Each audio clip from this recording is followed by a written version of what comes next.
चल ध्यान देते हैं, ठीक है। तो आज हम लोग काफ़ी एक्साइटेड हैं और नए टॉपिक की तरफ बढ़ते हैं, क्योंकि अभी हम लोगों ने जस्ट खत्म करा अपना इनडिफिनिट इंटीग्रेशन, राइट ना। आज हम बात करने वाले हैं डेफिनिट इंटीग्रेशन की, ठीक है। काफ़ी इंटरेस्टिंग है, काफ़ी अच्छा। कैलकुलस सबसे सस्ता होता है। जेई मेंस में अगर सबसे अधिक स्कोर करने वाला लड़के हैं या बोर्ड में, देखिए बोर्ड की बात करें तो बोर्ड में कितना आता है सर? बोर्ड में जो आपका आता है वो 45 मार्क्स का आता है कैलकुलस से। सिर्फ कितना? उनका तो बल्ले बल्ले है, 45 नंबर मिल गया, कुछ करना नहीं, बिना मेहनत का है, कुछ नहीं करना होता है, बिना मेहनत का 45 नंबर मिल जाता है, ठीक है। और वो एनसीईआरटी में घिरा रहेगा, आँख खोल फाड़ लाल एकदम किया रहेगा सब, पता नहीं क्या उसमें एनसीईआरटी में पढ़ता है, क्या उससे मिलता है समझ में ही नहीं आता है। अरे वो एनसीईआरटी उतना दिया ही नहीं है, उसमें आँख फाड़ना क्या है, 4 कॉन्सेप्ट दिया, खत्म हो गया। हाँ, लेकिन हम लोग बात करेंगे सर जेई के लिए। तो जेई में सर काफ़ी अच्छे स्कोप होते हैं, सस्ता होता है प्लस टिकाऊ होता है, ठीक है।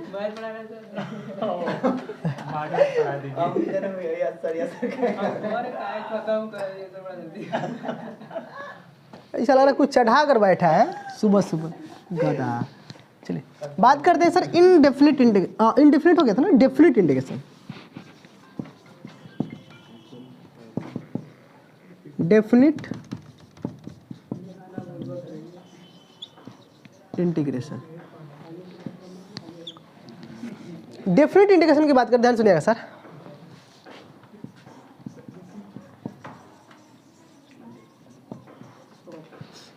अब डिफिनिट इंटीग्रेशन क्या है, ध्यान सुनिएगा आप लोग। अच्छा, डिफिनिट इंटीग्रेशन में डिफरेंट क्या है? हमने सर स्टार्ट करा था अपना जर्नी इंटीग्रेशन से। इंटीग्रेशन को हमने दो तरह से बांटा था, एक इंडिफिनिट एक डिफिनिट। इंडिफिनिट वन का मतलब होता है जो सर क्या हो, जिसकी वैल्यू एग्जैक्ट ना हो। इंडिफिनिट का मतलब क्या होता है, जिसकी वैल्यू क्या हो, एग्जैक्ट ना हो। डिफिनिट का मतलब लगते ही समझ कि इसकी वैल्यू क्या है सर, एग्जैक्ट, तो डिफाइंड होने मतलब एग्जैक्ट आने वाली वैल्यू, ठीक है। जैसे मैं आपको एग्जांपल दूं तो हम लोगों ने fx का अगर इंटीग्रेशन करते थे, क्या ऐसी integration only for integration indefinite में, तो हमारे पास जो रिजल्ट चल कर आता था वो कितना आता है, fx कुछ आता था नया टर्म प्लस में c, और एक टर्म लगा होता था c ऐसे। और इस c का मीनिंग हुआ करता था कि c का मतलब था कि तुम जब किसी को इंटीग्रेट करोगे तो जो इंटीग्रल वैल्यू आएगी, क्या तुम जिसका इंटीग्रेट करोगे जो इंटीग्रल वैल्यू आएगी उसको हमेशा एग्जैक्ट नहीं होगी। अगर मैंने बोल दिया, अगर मैंने 4 का इंटीग्रेट करा तो जो वैल्यू आएगी वो एग्जैक्ट 4 नहीं आएगा। तो उसको बराबर करने के लिए, उसको बैलेंस करने के लिए, उसको संतुष्ट करने के लिए हम एक सी कांस्टेंट लगाते हैं। सी क्या होता सर, एक कांस्टेंट हुआ करता था, और ये कांस्टेंट एक कैसा कांस्टेंट हुआ करता था जिसका नाम था आर्बिट्रेरी कांस्टेंट। कैसा नाम था? ये ऐसा कांस्टेंट आता है जो बीच वाला होता है ना, बीच वाला न इधर का न उधर का, बीच का, तो ये बीच वाला होता है ना, बिल्कुल प्योर कांस्टेंट ना बिल्कुल प्योर वेरिएबल, वो दोनों के बीच का होता है, ठीक है। तो ये हमने सर रिजल्ट पाया हुआ है, और हमने सर इस टॉपिक को सर बहुत अच्छे से पढ़कर अभी निकल चुके हैं। इस टॉपिक को हमने सर बहुत बारीकी से, बहुत डिटेल में प्लस एडवांस की प्रॉब्लम करते हुए अच्छे से निकल गए बाहर, ठीक है। अब सर हमें जो टॉपिक पढ़ना है वो डेफिनिट है। डेफिनिट में क्या होता है, ध्यान देते हैं। अब इसमें क्या होता है, हमारे पास कोई फंक्शन fx होगा, इसका हम इंटीग्रेशन करेंगे किसी a से b तक।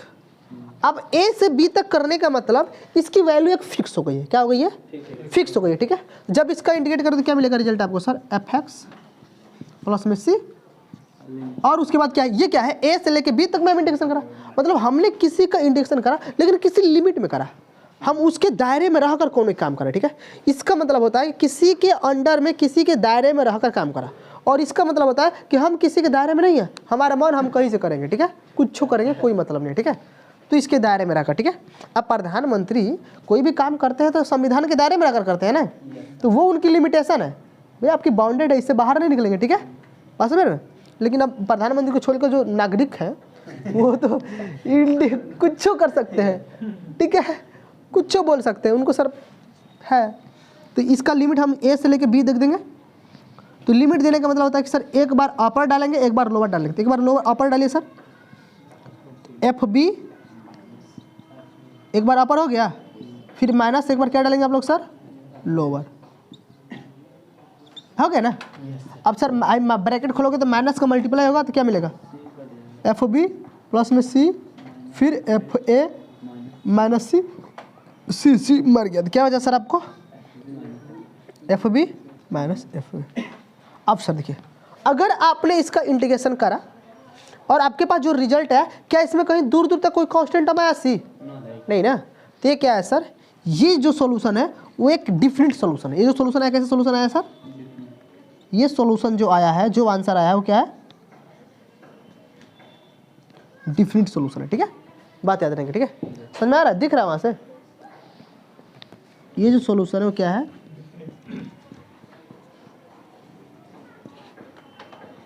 डिफरेंट है। ठीक है, बस समझ आया? चलो नोट कर लो इसको। ये सर हमारी क्या है, पहली पॉइंट है। क्या है, पहली पॉइंट है बेटा। तो चलिए हो गया ना सबका आसान से, ये बेसिक डिफिनीशन है। ठीक है, बात करते हैं। ये पहला पॉइंट है। दूसरा पॉइंट बात करते हैं sir, point number 2। Point number 2 समझा रहा है कि अब डिफरेंट इंटीग्रेशन का मीनिंग क्या है। ध्यान दीजिए, डिफरेंट इंटीग्रेशन जो आपका सर डिफरेंट इंटीग्रेशन है वो क्या है, किसी इंटरवल में, इन इंटरवल a, b, किसी इंटरवल में फॉर किसी फंक्शन के लिए इज एक कंटिन्यूअस वैल्यू देगा। क्या देगा, एक कंटिन्यूअस वैल्यू देगा। कैसे देगा, बस मेरे एक कंटिन्यूअस वैल्यू है। क्या है, इस इंटरवल में जो भी हमारा फंक्शन हो क्या है, इज ए कंटिन्यूअस है। क्या है, कंटिन्यूअस है। क्या है, अच्छा ना। यानी कि डिफरेंट इंटीग्रेशन जो होता है वो किसी इंटरवल में किसी फंक्शन के लिए क्या होता है सर, एक कंटिन्यूअस वैल्यू है। नहीं समझ में क्या, कंटिन्यूअस वैल्यू देगा। हाँ, किसी इंटरवल में जब उसका इंटीग्रेशन करेंगे तो कंटिन्यूअस वैल्यू देगा। हाँ, मतलब कंटिन्यूअस होना चाहिए। ठीक है, यस सर। ऐसा मान लेते हैं कि हमने इस इंटरवल में अगर वैल्यू क्या है और डिसकंटिन्यूअस है, मतलब अनडिफाइंड है, तब सर उसका उस इंटरवल में इंटीग्रेशन नहीं होगा। बस समझ रहे, इसे एग्जांपल लेते हैं, समझा देते हैं। एग्जांपल समझाते हैं। जो वैल्यू आएगी क्या आएगी, कंटिन्यूअस वैल्यू आएगी। क्या आएगी, जो वैल्यू आएगी क्या आएगी, कंटिन्यूअस वैल्यू आएगी। Different integration in interval for the F किसी फंक्शन के लिए क्या आएगी, कंटिन्यूअस वैल्यू आएगी। ठीक है, कंटिन्यूअस का मतलब होता है, ध्यान समझ लो, कंटिन्यूअस का मतलब होता है, देखो समझ लो, देखो इधर ये हमारा कोई ग्राफ है। ठीक है, वो ऐसे चल रहा है। ठीक है, और एक ग्राफ है वो ऐसे चल रहा है। ठीक है, अब देखिए सर, ये जो ग्राफ है डिसकंटिन्यूअस है, क्योंकि किसी पॉइंट पर ये फंक्शन क्या है सर, ब्रेक हो गया। क्या हो गया, किसी पॉइंट पर अगर फंक्शन हमारा क्या हो जाए, ब्रेक हो जाए। क्या हो जाए, ब्रेक हो जाए, या शार्प पॉइंट दिख जाए तो उसे क्या बोलते हैं, डिसकंटिन्यूअस। और हमारा कोई कंटिन्यूअस, लगातार, कंटिन्यूअस मतलब लगातार। ठीक है, कोई लगातार वैल्यू कंटिन्यूअस। ठीक है, एक यहाँ पर फंक्शन इज कंटिन्यूअस वैल्यू मत लिखो, फॉर फंक्शन इज क्या होगा सर, कंटिन्यूअस होगा। क्या होगा, इस इंटरवल में फंक्शन हमारा क्या होना चाहिए सर, कंटिन्यूअस होना चाहिए। ठीक है, वैल्यू मत लिखो, कंटिन्यूअस लिख दो। डिफरेंट इंटीग्रेशन किसी इंटरवल में क्या होना चाहिए, फॉर किसी फंक्शन के लिए क्या होना चाहिए सर, एक कंटिन्यूअस होना चाहिए। ठीक है, इस इंटरवल में अगर हमारा फंक्शन क्या है सर, अगर कंटिन्यूअस है तो उसका इंटीग्रेशन कर सकते हो। ठीक है, वैल्यू लिखकर मैंने गलती कर दिया। अब इसका मतलब क्या है, किसी इंटरवल में किसी की दायरे में रहकर अगर हम कोई काम क्या कर रहे हैं, अच्छा हम उस इस इंटरवल में हमारा फंक्शन क्या होना चाहिए, कंटिन्यूअस होना चाहिए। मतलब हम क्या है सर, इस इंटरवल में हम क्या है सर, सही है, तो हमारा डिफरेंट इंटीग्रेशन पॉसिबल है। ठीक है, अगर इस इंटरवल में हमारा क्या है, डिसकंटिन्यूअस है, तो हमारा इंटीग्रेशन पॉसिबल नहीं है। ठीक है, ये बात समझ। जैसे मैं एक एग्जांपल लेता हूँ, इसका इंटीग्रेशन करना है ln2 प्लस में ln x into d x. क्या इसका इंटीग्रेशन कर लोगे, इसका इंटीग्रेशन कैसे करते हैं हम लोग, ln2 है, देखिए तो हमको पता है sir formula ln a plus में ln b इक्वल टू क्या होता है, ln a इंटू बी होता है ना। तो क्या मैं इसको लिख सकता हूँ ऊपर वाले को, e के power ln a 2 into x. ठीक है, अब सर ये जो लॉग बैठा है, ई बस बैठा है, तो लॉग ई को मार देगा तो क्या बचा सर, अब देखिए इंटीग्रेशन हो जाएगा ना सर। तो ये इंटीग्रेट वैल्यू है, ये क्या है, इंटीग्रेट वैल्यू है, ये क्या है हमारा, इंटीग्रल वैल्यू है। क्या है, इंटीग्रल वैल्यू है ना। अब देखिए ये हमारे देखो किसी लिमिट में डिफाइंड है ना, नहीं समझ आ रहा, अरे तुम इसको इसे इंटीग्रेट कर लेगा नहीं, है ना। तो हम इसको क्या करा कि अब ये हमारी इंटीग्रेट वैल्यू है ना, तो इसका करो तो कितना आंसर आएगा, एक्स स्क्वायर अपन में 2, देखो 2 कटा तो एक्स स्क्वायर है ना, तो ये हमारी क्या है, इंटीग्रेट वैल्यू है। एक्स स्क्वायर क्या आ गया हमारे सर, इंटीग्रेट वैल्यू के, ये हमारी इंटीग्रेट वैल्यू होगी। ठीक है, और ये क्या होगी हमारी इंटीग्रल वैल्यू हो गई, ये इंटीग्रेट वैल्यू होगी, मतलब इसको इंटीग्रेट कर रहा है। पहले इसको हमने सॉल्व करा, सॉल्व करके करा, फिर हमने क्या करा इसको सर इंटीग्रेट कर दिया, ठीक है। देखो इंटीग्रल वैल्यू है, और अब इसको इसमें लिमिट अपना a से b तक चल देगा, ठीक है। पर ये हमारा फंक्शन देखो किसी लिमिट में क्या डिफाइंड था, हो भी सकता है नहीं भी हो सकता है, ठीक है। तो हमने क्या करा, इस फंक्शन को पहले सॉल्व करा, सॉल्व करने के बाद अब आया हाँ भैया चल भाई तू क्या है किसी फंक्शन में आ गया, किसी लिमिट में आ गया है, ठीक है। अब उसने क्या करा, हमने सर इसको इंटीग्रेट कर दिया अच्छे से, ठीक है। एग्जाम्पल नहीं समझ में आ रहा है, चलो अच्छी बात है, नोट करो।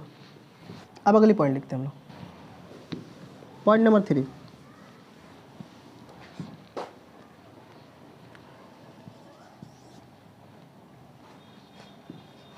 पॉइंट नंबर 2 क्या है,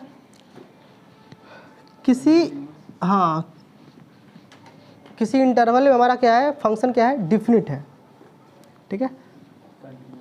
तो जो फंक्शन होगा क्या होगा सर उसमें कंटिन्यूस है। अगली बात करते हैं, कैलकुलस वाला पैकेज है मेरा,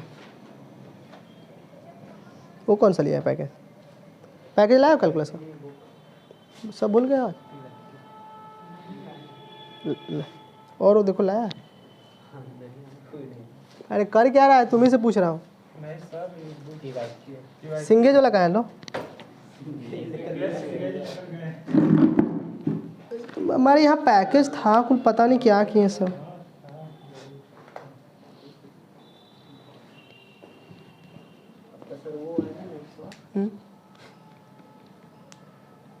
जाने दो। देखो इधर देखो आप एग्जाम्पल लेते हैं, हमको लगता है एग्जाम्पल आपको समझ में नहीं आया, ठीक है, हवाई नहीं लगा नहीं समझ में आना है।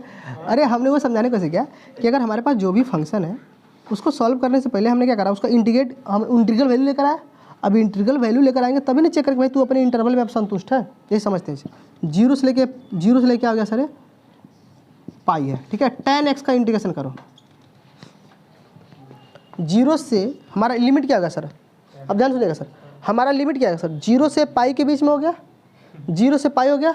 अब tan x का इंटीग्रेशन करना है, अब कर दिखाइए, पहले चेक करोगे आप लोग। तो आपका जो सर जीरो से पाई के बीच में एक π/2 आता है, और π/2 पर वैल्यू क्या अपना सर अनडिफाइंड है, अनडिफाइंड है ना।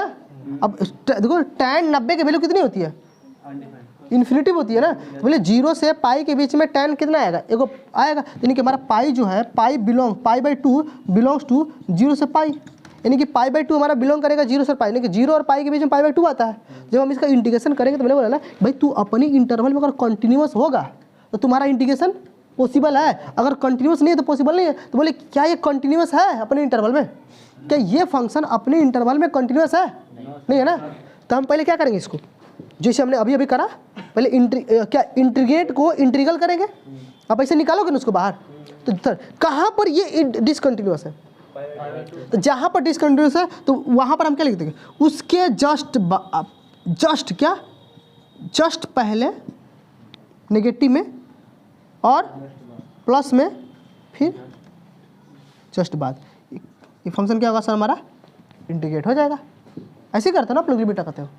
जहाँ पर हमारा क्या होता है, जिस फंक्शन पर जिस पॉइंट पर फंक्शन क्या हो जाए अनडिफाइंड हो जाए, डिसकंटिन्यूस दे दे, तो हमको सर पता है, ये क्वेश्चन मैंने इसलिए क्योंकि हमको पता है कि π/2 पर हमारा tan क्या होता है, नॉट डिफाइंड होता है। जब π/2 पर हमारा tan नॉट डिफाइंड है तो π/2 पर क्या कर लो, उस फंक्शन को ब्रेक कर लो, क्या कर लो, ब्रेक कर लो। अब कह दो इसको कि देख भाई π/2 पर तुमको हम अलग करेंगे और π/2 के बाद तुमको हम अलग करेंगे, राइट ना। लेकिन इसमें बात सोचने वाली बात है, अगर π/2 मैंने सिर्फ लिख दिया होता, प्लस माइनस होता है, तो π/2 पर यानी कि जीरो से अगर π/2 के फिर बीच में करता आप, तो π/2 आपको पुट करना होता।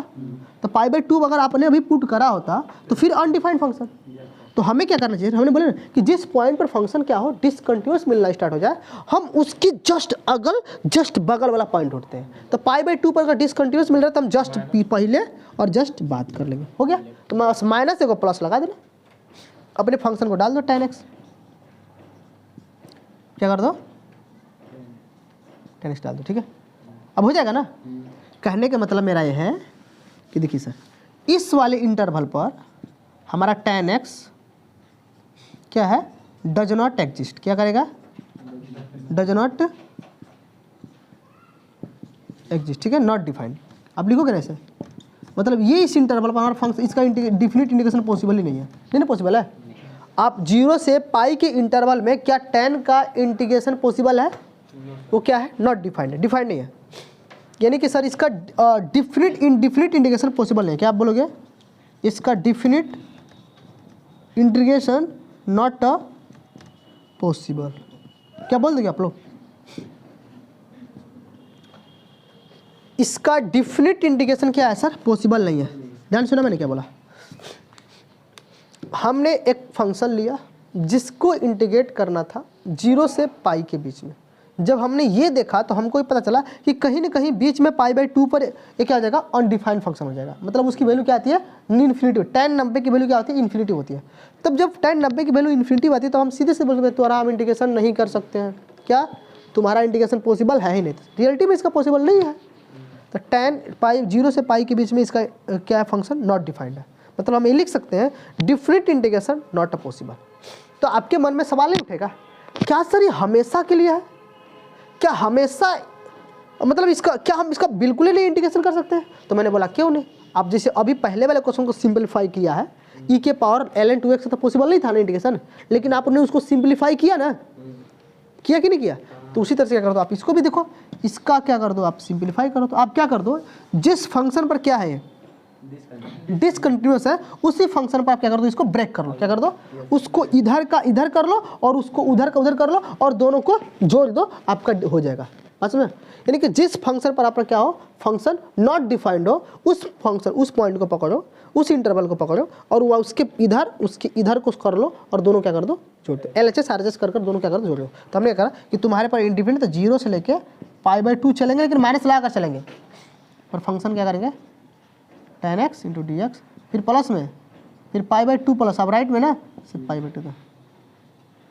अब क्या हो गया सर? It's possible. अब क्या हो गया सर? आपका पॉसिबल हो गया। बस मैं डिफिनीशन समझा रहा हूँ, क्या कुछ अभी क्वेश्चन नहीं पढ़ा रहा हूँ, ठीक है? सिलेबस नहीं पढ़ा रहा हूँ। ऐसा नहीं कि मैं इंटीग्रेशन सिखा रहा हूँ कैसे करते हैं, ठीक है? बस मैं आपको कोशिश कर रहा हूँ कि मैं आपको पहले मीनिंग सिखा लूँ, ठीक है? कि डिफिनिट क्या क्या आएंगे, क्या क्या आएंगे परेशानियाँ कि जो हमको कैसे झेलना है, वो चीज़ मैं बता रहा हूँ, ठीक है? तो 0 से पाई के बीच में नहीं होगा तो हम क्या करेंगे इसको सर? लिखेंगे नॉट डिफाइंड। जहाँ पर सर डिसकंटिन्यूअस होगा उसको क्या करेंगे सर? उसके जस्ट पहले, उसके जस्ट बाद क्या करेंगे? इंटीग्रेशन पॉसिबल है तो हम जस्ट पहले एक बार ले लेंगे और फिर जस्ट बाद लेकर क्या कर देंगे? दोनों को जोड़ देंगे, हमारा इंटीग्रेशन पॉसिबल हो जाएगा। कोई डाउट है? नोट कर लो आप।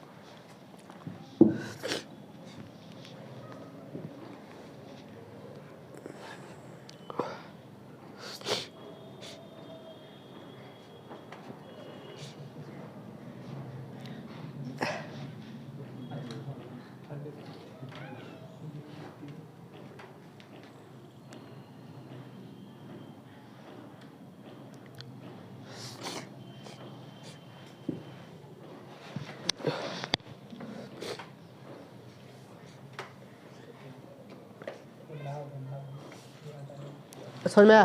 तो दूसरा जो मैंने मीनिंग लिखा है इसका मीनिंग समझ में आया?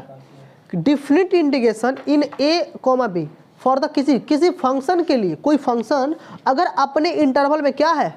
कॉन्टिन्यूअस है तो उसका इंटीग्रेशन पॉसिबल है, अदरवाइज पॉसिबल नहीं है। इसका यही मतलब है। तो मैंने एक एग्जांपल आपको समझाया कि मैंने 0 से पाई के बीच में क्या tan x खुश है? खुश नहीं है। एक 90 आएगा जहाँ पर 90 पर tan क्या हो जाएगा अपना? इन्फिनिटिव। और इन्फिनिटिव का sir undefined not defined function है, क्योंकि वो सर वैलिड है। तो हम लिखेंगे सर नॉट डिफाइंड, तुम्हारा डिफिनिट पॉसिबल नहीं है।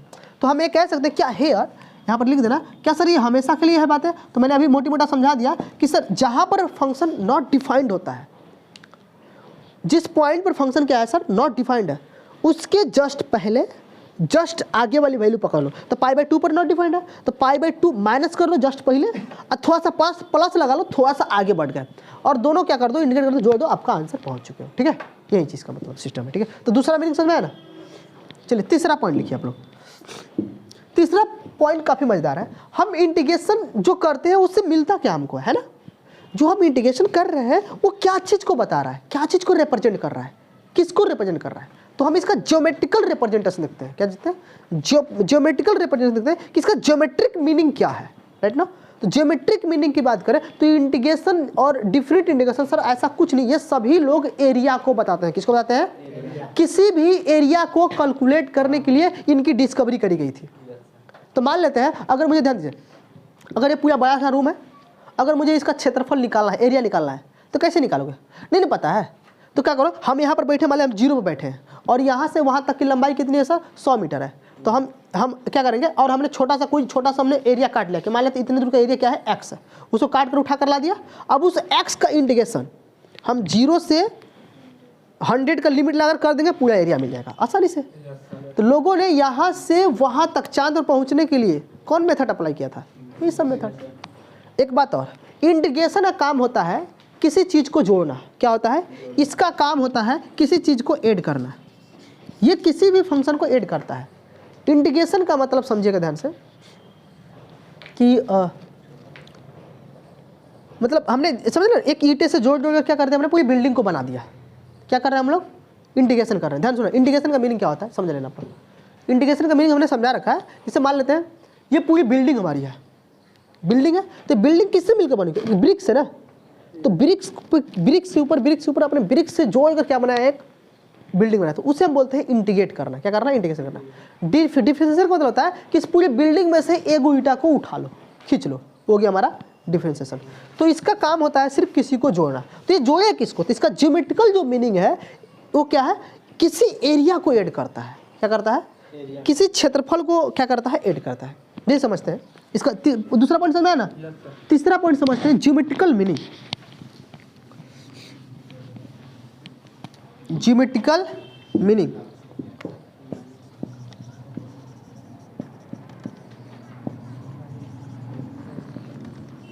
ज्योमेट्रिकल मतलब DI, डिफिनिट इंटीग्रेशन का। ध्यान सुनिएगा, मान लेते हैं सर हमारे पास कुछ एरिया है, ऐसे है, ठीक है, ऐसे कुछ एरिया है, ठीक है, और हमने सर एक इंटरवल ले लिया। क्या ले लिया सर? किसी इंटरवल में बात मान लेते हैं, ठीक है, फॉर हमारा एक फंक्शन है fx, ठीक है, इन इंटरवल a, b। अभी से हमारा कोई फंक्शन fx है और इसको a, b में क्या करना है सर? इंटीग्रेट करना है। और मान लेते हैं ये वाला हमारा a point x equal to a interval यहाँ पर है और b कहाँ पर है? यहाँ पर मान लेते हैं। कहाँ पर है? यहाँ पर है। सुंदर बना लेते हैं थोड़ा सा, यहाँ पर मान लेते हैं x इक्वल टू, ठीक है। तो इंटीग्रेशन का काम होता है कि इस a और b के बीच में आपने कितना एरिया कवर किया। तो एगो एरिया ये कवर किया, एगो नीचे वाला और एगो ये वाला, है ना, दिख रहा है ना। तो इसका मीनिंग होता है कि इस फंक्शन का अगर इंटीग्रेशन आप करोगे कहाँ से? a से लेके b तक में, कुछ नहीं करना है। कौन कौन एरिया के कवर किया? देखिए, तो यहाँ से लेके यहाँ तक, तो देखो एगो एरिया ऊपर, तो इसको ये प्लस मान लूँ, a1 मान लूँ, इसे a2 मान लूँ, इसे a3 मान लूँ, कोई दिक्कत? इस वाले एरिया को मैं a3 मान लेता हूँ, इस वाले एरिया को मैं क्या मान लेता हूँ? a2 मान लेता हूँ, इस वाले एरिया को मैं क्या मान लेता हूँ? a1 मान लेता हूँ, ठीक है।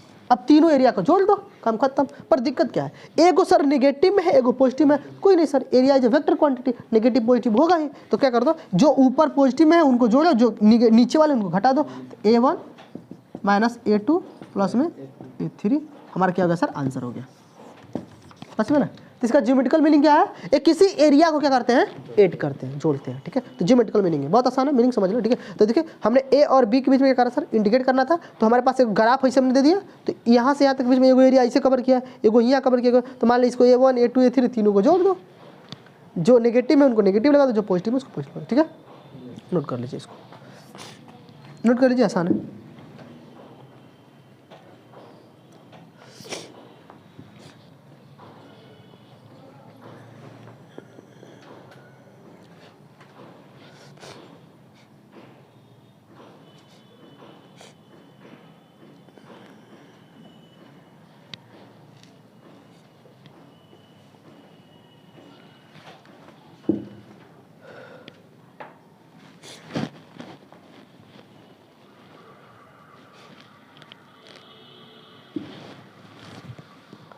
ये आपका क्या था सर? तीसरा पॉइंट था ना? तीसरा पॉइंट लेंगे, समझ में आ रहा है? हाँ, तो समझ, ज्योमेट्रिकल मीनिंग क्या है इसका? है ये एरिया को ऐड करता है, ठीक है। ये हमने अभी क्यों बता दिया? क्योंकि हम आगे चलकर एक चैप्टर पढ़ेंगे, इसका नाम है AUC, एरिया अंडर कर्व। तो वहाँ पर आप समझोगे हाँ सर सही में बताए थे आप, पूरे एरिया ही एरिया हम क्या कर रहे हैं, ऐड कर रहे हैं। तो पहले से इस बात को नोटिस करते चले।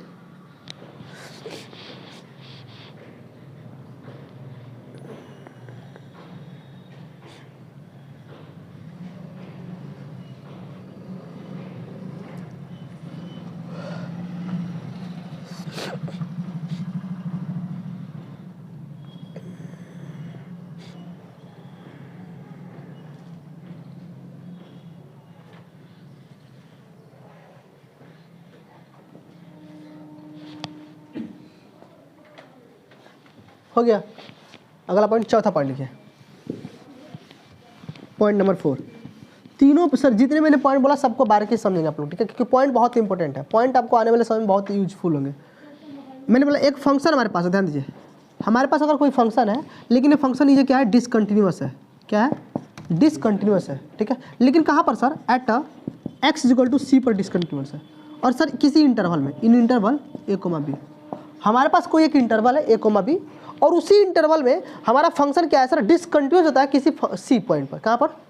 तो सर इसका इंटीग्रेशन कैसे करेंगे, ध्यान दीजिए। तो इसका इंटीग्रेशन हम करेंगे, हमारा फंक्शन क्या है, f(x), a से b तक हमको इंटीग्रेट करना है इस फंक्शन का। और लेकिन ये फंक्शन सर कहीं c पर क्या है, डिसकंटिन्यूअस। तो कैसे बात करेंगे, a से लेके देखिए, जहाँ पर डिसकंटिन्यूअस होगा उसके एक बार पहले और एक बार c प्लस बाद में, ठीक है, कर देंगे। और बीच में कौन मार देंगे, फंक्शन को। हो गया आंसर। करने आएगा आप लोगों को, क्या भूलोगे नहीं ना कभी। ये इसे इंपॉर्टेंट बना लेना। चौथा पॉइंट है कि पांचवा पॉइंट है, इसे इंपॉर्टेंट बना लेना। ये आपको हजारों दफ़ा ऐसा मिले क्वेश्चन, ठीक है। आपके एनसीईआरटी में भर भर के ऐसे क्वेश्चन दिए हैं। क्या एनसीईआरटी में बहुत सारे ऐसे क्वेश्चन दिए हैं जहाँ पर उस पॉइंट फंक्शन क्या है, डिसकंटिन्यूअस है। तो हमें अब तब इसका तो सर चेक भी करना पड़ेगा। हाँ, चेक करना पड़ता है आप लोगों को, ठीक है। अभी रूल टेक्निक सिखाएंगे, अभी बस मैं बता रहा हूँ, ठीक है। मीनिंग समझ लीजिए पूरा, ठीक है। चलिए, क्या? अरे वही वाला बतिया, वहाँ पर हम पहले ही समझा दिए, यहाँ पर हम अभी का समझा रहे हैं। किस में, कौन दूसरा में? टेन वाला एग्जाम्पल इसी का ना हो गया। हाँ, तो हमने दूसरा वाला लिखा था ना कि सर हमारे कोई डिफिनिट इंटीग्रेशन किसी इंटरवल में किसी फंक्शन के लिए अगर कंटिन्यूअस है तो इसका इंटीग्रेशन क्या है, पॉसिबल है, अदरवाइज पॉसिबल नहीं है। तो हमने एक एग्जांपल चिपका दिया कि देखो भाई, 0 से लेकर कैसे सर, तो 0 से पाई के बीच में 10 क्या पॉसिबल है, π/2 पर इन्फिनिटी देता है ना, तो क्या है सर, उस पर अनडिफाइंड फंक्शन हो गया ना। तो अनडिफाइंड तो हम क्या बात करेंगे, हाँ, तो उससे अगल और बगल का लिमिट लेकर सॉल्व कर लेंगे, ठीक है। बस वही, दूसरा मीनिंग कोई डिफिकल्ट नहीं था। हाँ, उसमें एक और एग्जांपल दिया तो भले नहीं समझ में आएगा, तो क्या दिक्कत है। मेन जो कॉन्सेप्ट था वो समझ में आ गया ना। वो तो हम इंटीग्रल की मतलब समझा रहा था। हो गया। पांचवा पॉइंट लिखते हैं सर। हाँ, पॉइंट नंबर 5th, 6th का 5th है। चलिए, पांचवा पॉइंट हम बात करते हैं। अगर मान लेते हैं किसी डिफरेंट इंटीग्रल का एरिया ही 0 हो जाए, क्या हो जाए, एरिया 0 हो जाए। मान लेते हैं हमने a से b के बीच में किसी फंक्शन का इंटीग्रेशन करा, लेकिन उसका अब इस किसी भी फंक्शन का हम इंटीग्रेशन करेंगे तो हम तो कसम खा लेंगे ना अब कि आने वाला आंसर क्या होगा सर, किसी का एरिया होगा। किसी क्या होगा, किसी फंक्शन का आप जब भी डिफरेंट इंटीग्रेशन करोगे तो हमेशा क्या निकल कर आएगा, एरिया आएगा। इस बात मान लें, क्योंकि भाई उसका मतलब ही ये होता है कि तुम्हारा काम है भैया एरिया निकाल कर देना। तो उसका जब काम है एरिया निकाल कर देना, तो बोलो एरिया क्या होगा। मान लेते हैं हमने मान लिया कि किसी भी फंक्शन का हमने इंटीग्रेशन करा, उसका एरिया क्या आ गया, 0 हो गया। तब क्या होगा, तब इसमें दो बात चलेगी। पहली बात देखो, पहली बात, या तो हम ए से चले, ए पर ही पहुंच गए। मान लेते हैं हमने ए से चला, मतलब हम यहाँ पे खड़े हैं, ठीक है, और हमको यहाँ से वहाँ तक एरिया बताना है, तो हम वहाँ गए भी नहीं कि हम चुपचाप यहीं खड़े रहेंगे, तो एरिया 0, ठीक। दूसरा मीनिंग और निकलेगा, कोई बता देगा? दूसरा मीनिंग और निकलेगा, खतरनाक एक मीनिंग और है। ये तो हमने बता दिया कि इसका मतलब है कि आपने ए से गया और ए पर ही रुक गया। मतलब आपने पहला लिमिट जहाँ से स्टार्ट करोगे उससे पहला लिमिट बोलते हैं, पहला लिमिट आपने पकड़ा और फिर वहीं पर रह गया, तो आपका एरिया क्या आ जाएगा सर, 0 आ जाएगा। मान लेते हैं ये होगा। एक और मीनिंग लिख रहा है, कोई बता दे। देखिए मैंने अभी बताया दूसरा वाला मीनिंग। दूसरा मीनिंग क्या लिखेगा, मान लेते हैं किसी फंक्शन का हमें क्या बताना है, किसी फंक्शन का हमें एरिया निकालना है। तो भाई मान लेते हैं हमारा ग्राफ ऐसे क्या, ठीक है, ये वाला पॉइंट हो गया क्या हमारा सर ए, ये वाला पॉइंट क्या हो गया हमारा बी, ठीक है। ये पॉइंट हमारा क्या हो गया x = a, और ये वाला पॉइंट क्या हो गया हमारा x = कोई दिक्कत? तब नहीं सर, तो ए और बी के बीच में सर ये भी एक एरिया है और ये भी एक एरिया है, ठीक है। अब ऊपर का एरिया जितना आया है उतना नीचेों का एरिया आया है। A1 A2 क्या है, दोनों एरिया बराबर है। तो जब अगर हमने ए से बी के बीच में किसी को इंडिकेट करा और उसका एरिया ऊपर जितना आया उतना ही नीचे भी आया, जब हम दोनों को जोड़ेंगे तो हमने कैसे बोला कि जब एरिया जोड़ते हैं तो नीचे वाला का साइन नेगेटिव होता है, ऊपर का पॉजिटिव। तो A1 माइनस A2 जोड़ेंगे ना, तो एगो नेगेटिव एगो पॉजिटिव तो जोड़ेगा, जीरो हो जाएगा। और दोनों सेम है, दोनों के एरिया क्या है, बराबर है, तो एगो पॉजिटिव एगो नेगेटिव जीरो हो जाएगा ना। तो दूसरा मीनिंग क्या निकलता है सर, यानी कि नहीं समझ रहे? हाँ बस कर लो, दूसरा पॉइंट लिख लोगे ना। ये दूसरा पॉइंट, दूसरा मीनिंग क्या होगा सर, ये होगा, ठीक है। मीनिंग नंबर 2,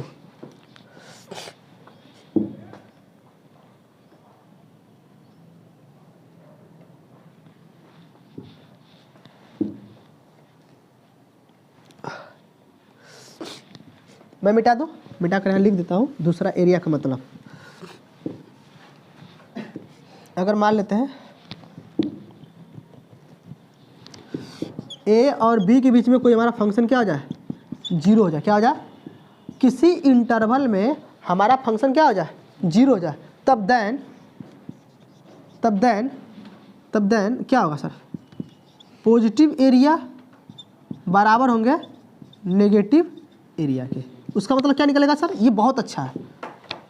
इसका मतलब क्या होगा, अगर कोई ए और बी के बीच में कोई फंक्शन हमारा क्या हो जाए, बराबर हो जाए, क्या हो जाए, सॉरी जीरो हो जाए, क्या हो जाए, किसी इंटरवल में ए और बी के इंटरवल में, ये इंटरवल हो गया ना ए और बी के इंटरवल, और उस इंटरवल में कोई फंक्शन का इंटीग्रेशन क्या हो जाए, जीरो के बराबर हो जाए। तो जीरो के बराबर हो गया तो इसका मतलब निकलता है कि ऊपर का पॉजिटिव एरिया और नेगेटिव एरिया दोनों बराबर होंगे, क्या होंगे। अब ऊपर 10 तो नीचे 10 आएगा, तब ना कट कर जीरो होगा।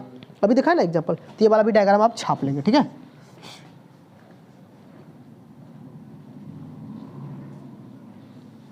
तो दूसरा वाला डायग्राम क्या करेंगे सर, छाप लेंगे यहाँ से। इसका मतलब क्या है सर, यहाँ पर जो अपने फंक्शन का इंटीग्रेशन करा है एफ एक्स इंटीग्रेट ए और बी में क्या होगा, A1 minus A2 equal to 0। इसका मीनिंग ये है, ठीक है, लिख लेगा।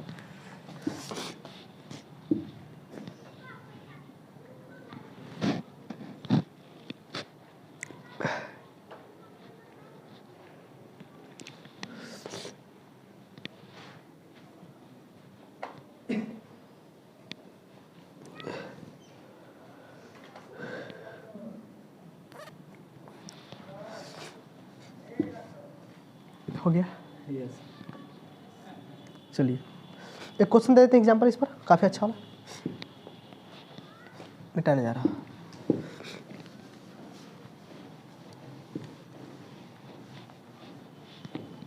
तुम लोग पैकेज लाए हो, अच्छा शाबाश। क्या पढ़ने आते हो समझ में नहीं आता, मैं चल देंगे सब मुंह उठाकर। हैं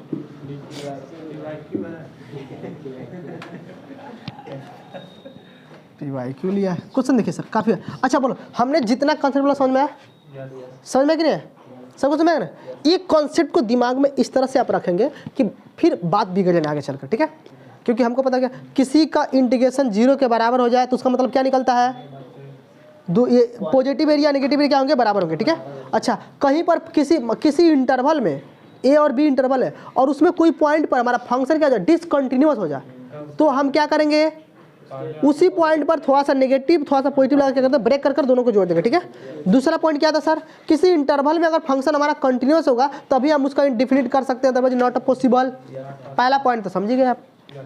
चलिए सर क्वेश्चन देखिए, तो हमारे पास सर एक क्वेश्चन है, 0 से 1 के बीच हमें इंटीग्रेशन करना है, e के power x square x minus alpha है, ठीक है, x माइनस अल्फा है, ध्यान सुनेगा, into d x equal to क्या है 0। तब देन आपको ऑप्शन देना है, पहला alpha greater than 1, B option alpha less than 0, C option 0 से बड़ा अल्फा होगा 1 से छोटा होगा, D option alpha is equal to 1। 4 option है आपके पास, चलिए बनाइए। अब देखिए सर, किसी क्वेश्चन का एरिया क्या हो गया, 0। अच्छा एक बात और मैं जिक्र देता हूँ, एक बात और सुन लीजिए, कॉन्सेप्ट देख लीजिए, कॉन्सेप्ट देख लीजिए आप लोग, थोड़ा सा आप लोग बिगड़िएगा नहीं। मान लेते हैं हमने क्या बोला सर, इस क्वेश्चन को यही रहने देता हूँ, ठीक है, मैं समझाता हूँ भाई, मिटा देता हूँ। एक कॉन्सेप्ट समझ लीजिए आप लोग, जो एक कॉन्सेप्ट आपको सोचने का नजरिया देगा, तरीका देगा। हमने क्या बोला सर, हमने बोला कि हमारे पास कोई इंटरवल ए से बी है और उसके पास कोई हमारा फंक्शन एफ एक्स बैठा है और उस फंक्शन का इंडिकेशन क्या है, जीरो हो गया।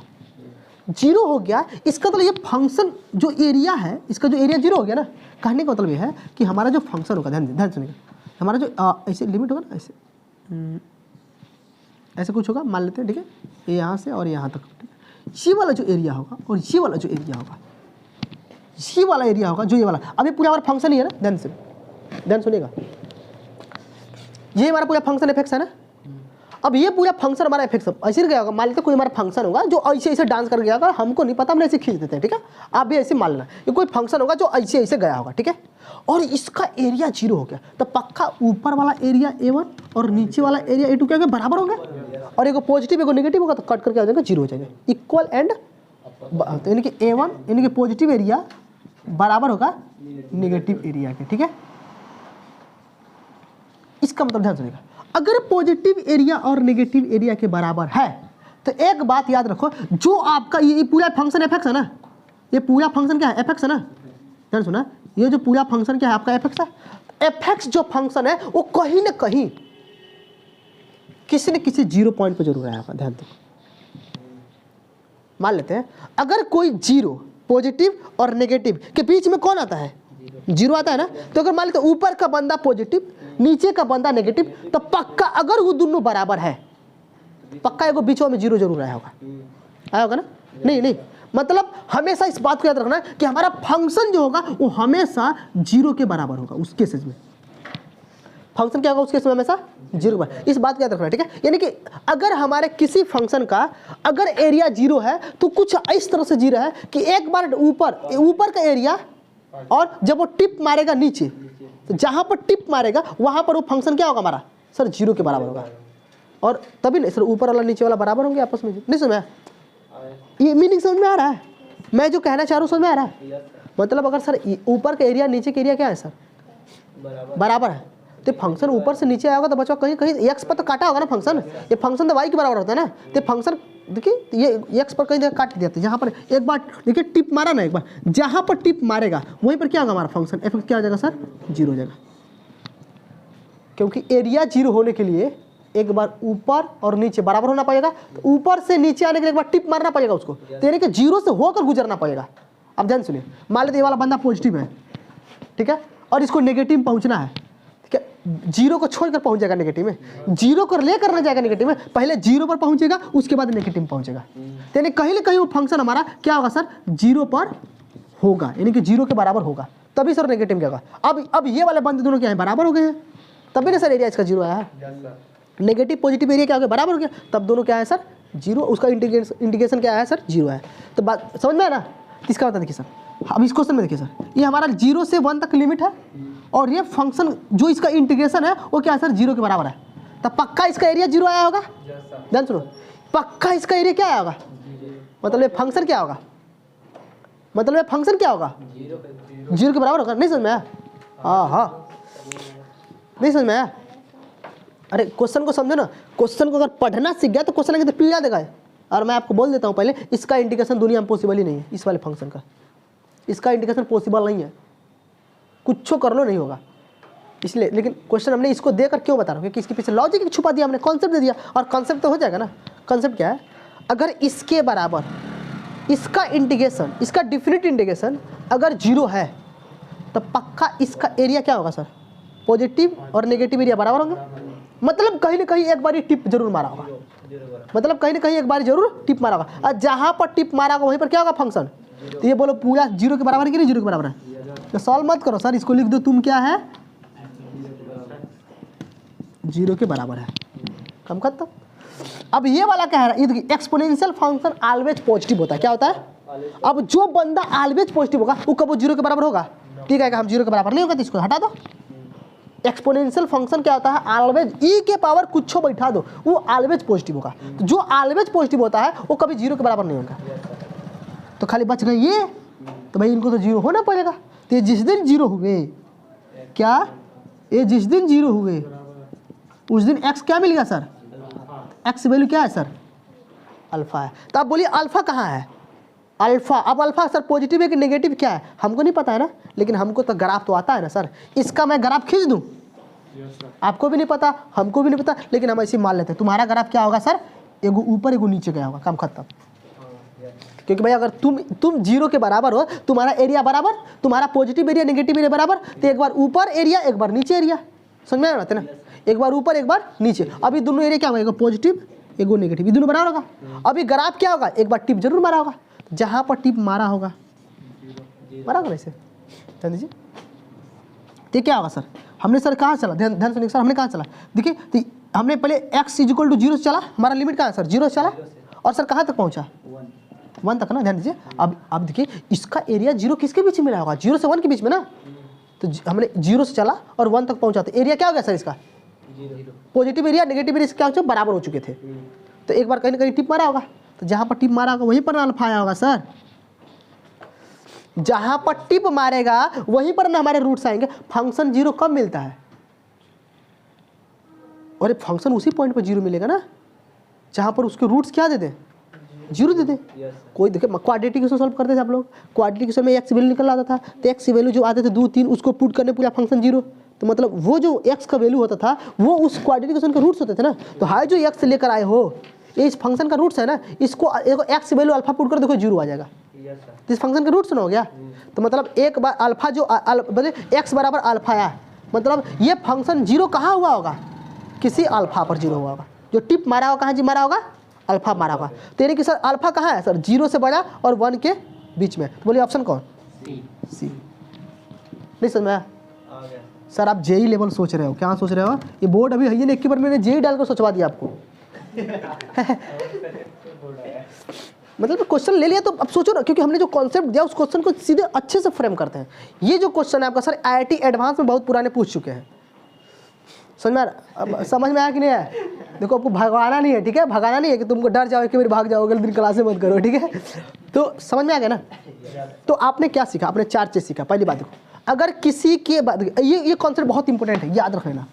ये बहुत इंपॉर्टेंट कॉन्सेप्ट है सर, जेई के फर्दर सॉल्व करने में बहुत हेल्प करेंगे। अगर किसी के बराबर एरिया 0 हो गया तो उसका मतलब वो ग्राफ कहीं ना कहीं एक बार जरूर टिप मारा होगा, और जहाँ पर टिप मारेगा वहीं पर फंक्शन क्या है?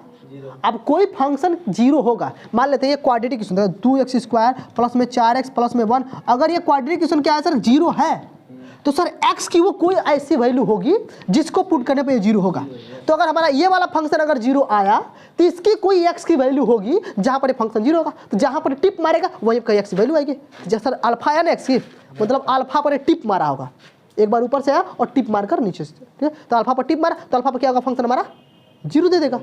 तो यानी कि सर क्या हो गया? यानी कि अल्फा क्या है सर? देखिए आप तो इंटीग्रेशन 0 से 1 के बीच में कर रहे हो ना, तो ये अल्फा इन्हीं के बीच में आएगा, कहीं बाहर नहीं जाएगा। तो अल्फा कहाँ गया? 0, देखो 0 से 1 के बीच में, तो 0 से चला 0 और 1 के बीच में ही अल्फा होता। ऑप्शन कौन होगा सर आपका? समझ में आया ना? कुछ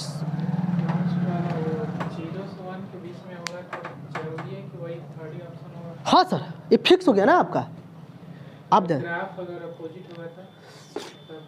ये ऊपर पॉजिटिव वाला नेगेटिव हो जाएगा, नेगेटिव वाला पॉजिटिव। कोई दिक्कत नहीं, मजा आ गया हो तो कोई बात नहीं, ऐसे कर रहे हो। तो भी सर ये वाला एरिया बराबर है आपस में। देखिए तो 0, अब ध्यान दो, हमने सर 0 स्टार्ट करा है। अब 0 स्टार्ट करा है तो सर 0 कहाँ मिलेगा सर आपका? अब मतलब ये जो लिमिट हमने स्टार्ट करा है वो 0 से 1, तो हमने मान कर चलेंगे ना, ठीक है? हमें मान कर चलेंगे ना कि भाई हमारा 0। तो देखो तो ये हमने एक्स वाई नहीं लिया, इसको आप एक्स वाई नहीं मानो, ये हमने करा कि भाई ग्राफ हमारा देखिए ऐसे ऐसे गया था, मान लो ऐसे मानते हो। और हमारा क्या है सर? ये वाला टिप मारा होगा, तो ये वाला सर 0, ये वाला क्या हमारा 1 मान लो, ठीक है? या तो आप ऐसे लेकर चला के देखो, ऐसे ऐसे ऐसे ऐसे हमारा यहाँ पर टिप मारा होगा, यहाँ पर ये हमारा यही अक्सर है, इसी पर टिप मारा होगा। नहीं समझ में? हाँ ये बातें फिक्स हो चुकी है, इस बात को आप मान लेंगे। पॉजिटिव एरिया और नेगेटिव एरिया क्या हो चुके हैं? फिक्स हो चुके। तो जब 0 दे दिया है, क्वेश्चन में दिया है ना 0, जब इस फंक्शन के बराबर अगर 0 दिया है तो इसका मतलब ये निकलता है कि तुम्हारा एरिया क्या हो गया? पॉजिटिव एरिया नेगेटिव एरिया बराबर हो गया। जब पॉजिटिव एरिया नेगेटिव एरिया बराबर हो गया तो भाई ऊपर का एरिया नीचे के एरिया हमको बराबर बनाना पड़ेगा। आप नीचे से बनाओ या ऊपर से बनाओ, कोई डज नॉट मैटर।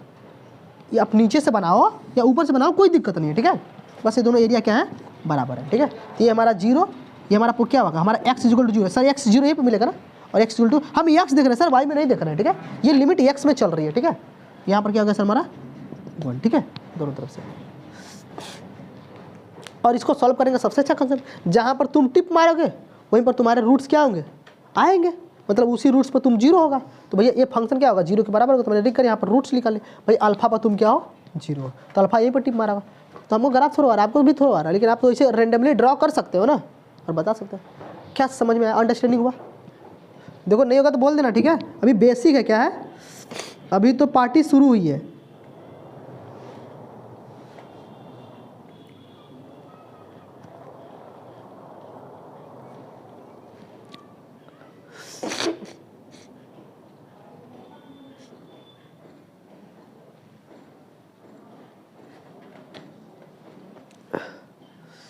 टाइम कितना हो गया, सॉरी, हो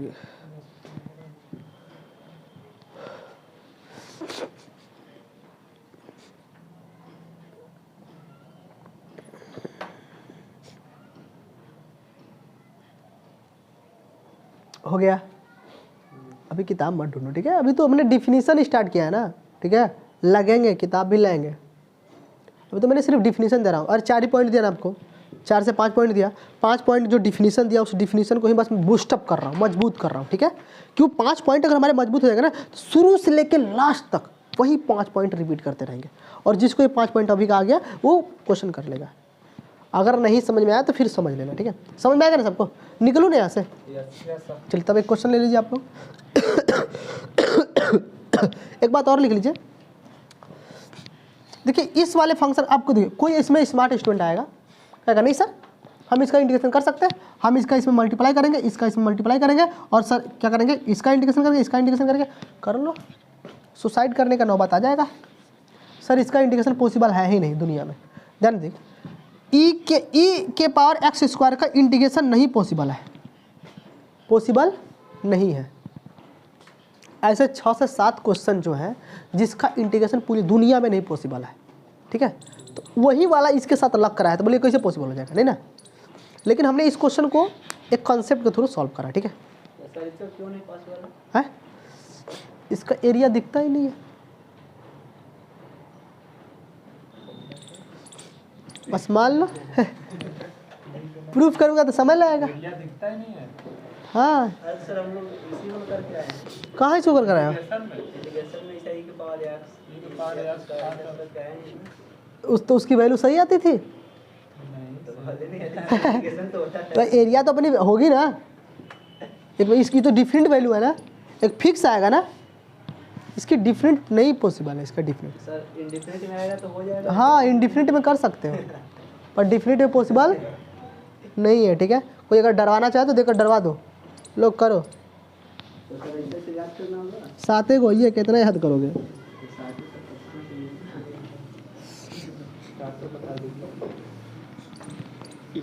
देखिए इंटीग्रेशन का मैं एक नया मोड दे रहा हूँ, एरिया से सोचना है, ठीक है। अगर मैं एरिया की बात नहीं करा होता तो इस क्वेश्चन को आप नहीं कर पाते अभी, क्योंकि आप बस आपको कॉन्सेप्ट मिलते हैं, फार्मूले मिलते हैं, लग जाते हो। लेकिन वो इंटीग्रेशन नहीं होता है। डिफरेंट IIT सर उधर से बात नहीं करता है। IIT के जितने भी उसने 5 थ्योरम दिया, तो वो किस किस लेवल पर उसे उछाल सकता है, वो चीज़ आपको सोचना पड़ेगा, तो वो बात करनी पड़ेगी। चलिए क्वेश्चन और देता हूँ मैं आपको, ठीक है। क्वेश्चन तो आप लोग किताब लेकर आए नहीं, हमको अपने से देना पड़ेगा। चलिए क्वेश्चन लिखिए आप लोग। इफ़ 2a प्लस में 3b प्लस में 6c is equal to 0, then prove that function x square plus में bx प्लस में c must have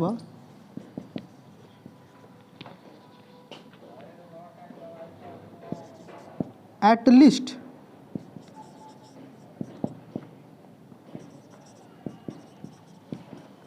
one roots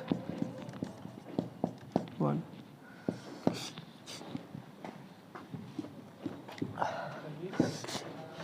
at least one root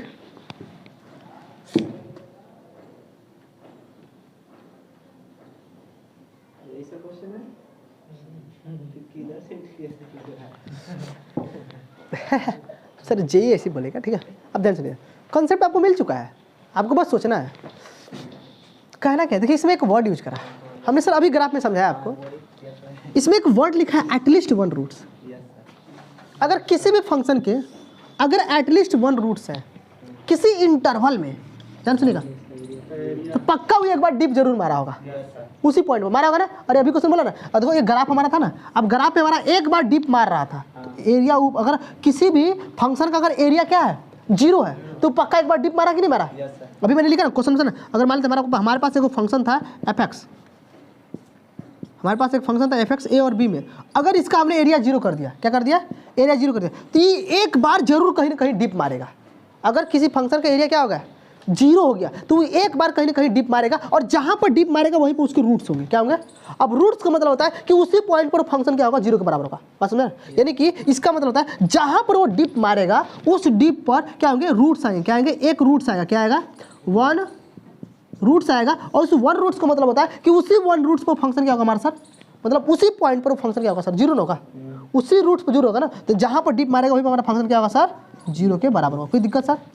तब इसमें क्वेश्चन में लिख दिया ना एटलीस्ट वन रूट एट किसी इंटरवल में। भाई यहाँ 0 से 1 तक की इंटरवल में 0 है ना, 0 और 1 की इंटरवल में हाई वाला हमारा ग्राफ यही ना, ग्राफ है सर, ये वाला ग्राफ है ना भाई, यही ग्राफ है, तो प्रूफ कर रहा है ग्राफ हमारा हाई, क्वेश्चन हाई है। तो ये वाला क्वेश्चन क्या होगा, एक बार डिप जरूर मारा होगा, और जहाँ पर डिप मारा होगा वहाँ पर फंक्शन 0 क्या होगा, हमारा फंक्शन 0 होगा ना। यानी कि सर ये वाला फंक्शन क्या होगा हमारा सर, कहीं ना कहीं 0 होगा, यानी कि एक रूट्स का मतलब यही होता है। तो लिख सकते हैं आप लोग, ठीक है, लिख सकते हैं आप लोग, इस बात को लिख लीजिए। इसका मतलब होता है, इसका मतलब मैं लिखता हूँ, ठीक है, मतलब 0,1 में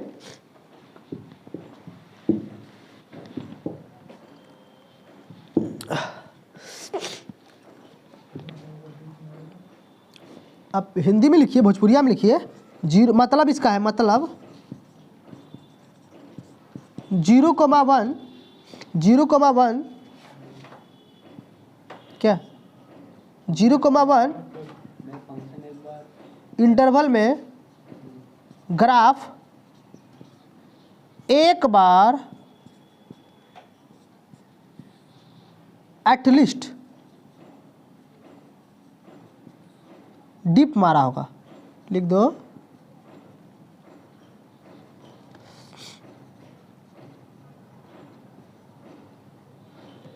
डिप मारा होगा, लिख लिया ना अपने मतलब, हो गया ना। अब जो फंक्शन जहां पर एक बार डिप मारा वहां पर क्या हो गया, वो फंक्शन हमारा 0 के बराबर, मतलब वहीं पर उसके रूट्स मिलेंगे। तो हाँ ये 1 रूट से लिखते ही मीनिंग आ गया ना। चलिए तो मैं मिटा दूँ ना रफली पेज, क्वेश्चन सॉल्व करूँ ना, तो हो गया, मैं मिटाने जा रहा हूँ, ठीक है। तो क्या हो गई बातें सर आपके, बोलिए। तो आपका जो फंक्शन आपका fx है, fx कहाँ है सर, अपना fx है ना, 0 से 1 के बीच में इंटीग्रेशन करना है ना, लिखो ax² प्लस में bx प्लस में c, 0 और 1 इन्हीं के बीच में इंटीग्रेशन करना है ना, बस इंटीग्रेशन कर दो, कम खाता। मैं किसके बराबर, 0 के बराबर लिख कर लेकिन करना है, क्योंकि सर कम से कम एक बार डिप मारा है तो किसी न किसी पॉइंट पर फंक्शन क्या होगा, 0 होगा। तो यहाँ पर हमने 0 के बराबर कर दिया ना। अब सर इसको सोल्व करिए, ax² बोले ax² का इंटीग्रेशन कितना होता है, ax³ अपन में 3 होगा, तो दिए bx² अपन में 2 होगा, cx अपन में होगा, ये बोलो कोई दिक्कत। और लिमिट सबका ना है, कोई दिक्कत। ये इंडिकेशन आता है, ऐसा सिंपल आता है ना, तो बस हो गया सिंपल। एक बार देखो लिमिट पुट करो, एक बार अपर लिमिट एक बार लोअर लिमिट, तो अपर लिमिट पुट करो लोअर लिमिट पुट करो तो सब 0 हो जाएगा। तो अपर लिमिट में कितना आएगा, a/3 b/2 प्लस में c, इसका एलसीएम लीजिए कितना आएगा, 3 2 6, इस बराबर 0 ना है, एलसीएम लीजिए सर, a/3 प्लस में b/2 प्लस में c = 0, बोलिए एलसीएम लीजिए 6, कितना आएगा, 2a आया, 4b आया, 6c, 3b, 6c, 6 उस पर चला गया, प्रूव हो गया। तो सर किस एंगल से दिख रहा था कि इंटीग्रेशन क्वेश्चन है, पर आपको समझ कॉन्सेप्ट अगर समझ चुके हैं तो आप सर देखिए। अब हमारे जो हायर लेवल के जो कंपटीशन होते हैं वो ऐसे ही घुमाएंगे फिराएंगे ना, बात करेंगे आप कितना सीखे हो। तो हम तो अभी कुछ सीखे ही नहीं ना, हम लोग तो अभी डिफिनीशन अपना डिस्कशन करके कह रहा है। जो हमने 4 से 5 पॉइंट आपको दिया, मैं उसी को सिर्फ क्या कर रहा हूँ, बूस्टअप कर रहा हूँ अच्छे से, ठीक है। एक बार आप बूस्टअप कर लो, एक बार उस पॉइंट को पैसे रिवाइज कर लो, सीख लो, उसके मीनिंग को समझ जाओ, तो सर आप बहुत धक्के से आगे बढ़ेंगे। कर लोगे आप? अब ऐसा क्वेश्चन दिखेगा तो बना लोगे ना? बोलो डाउट है पीछे? कुछ डाउट है तो बोल लो, अरे पूछ लो, अंदर की तमन्ना है। और किसी को? हाँ तो रहने देते हैं, समझ में आ रहा है? हाँ अभी स्टार्ट है जनरल, अभी ठीक है, ये जनरल चीज़ है, ठीक है। अभी कल से आपके कॉन्सेप्ट थ्योरी आएंगे, फिर हम लोग फर्दर बात करते रहेंगे, ठीक है। ज़्यादा पढ़ने से भी सेहत के लिए हानिकारक है, ठीक है। डॉक्टर कहते हैं ना कि कम पढ़ा करो, कम खाया पिया करो, ठीक है। हम लोग सीधे ऐसा कुछ पढ़ेंगे, हैं? हम लोग सीधे फार्मूला कल की क्लास में देखना, अमेजिंग और चीज़ डालूंगा अभी, ठीक है। अभी तो आपको सर अभी ग्राफ का मीनिंग अभी समझाया नहीं अच्छे से, अभी तो बात बढ़ेगी। अभी तो हमारे खाली पॉजिटिव नेगेटिव को इक्वल करा, ठीक है। अभी कब इक्वल होगा, कब नेगेटिव होगा, तो क्या क्या बात छिड़ेगी, कैसे बात चलेगी, अभी इसमें क्या क्या इंटरवल चलेंगे, अभी तो इंटरेस्टिंग बात है, ठीक है। कल के सिनेरियो में होगा, ठीक है। कल का लेक्चर काफ़ी मज़ेदार होने वाला है। आज हमने खाली बेसिक कवर किया, डिफिनीशन को समझा कि डिफरेंट इंडिकेशन का मीनिंग क्या होता है, और उसमें जितने भी हमने पॉइंट कवर करा उन सभी पॉइंट का एक मतलब अभी एक कॉन्सेप्ट पकड़ा, क्या पकड़ा, ऊपर का एरिया, अगर एरिया 0 है तो क्या होगा, ठीक है। कल इसी को फर्दर हम लोग कंटिन्यू करेंगे और काफ़ी इंटरेस्टिंग बात चलेगी, ठीक है। तो आज और बस इतना ही।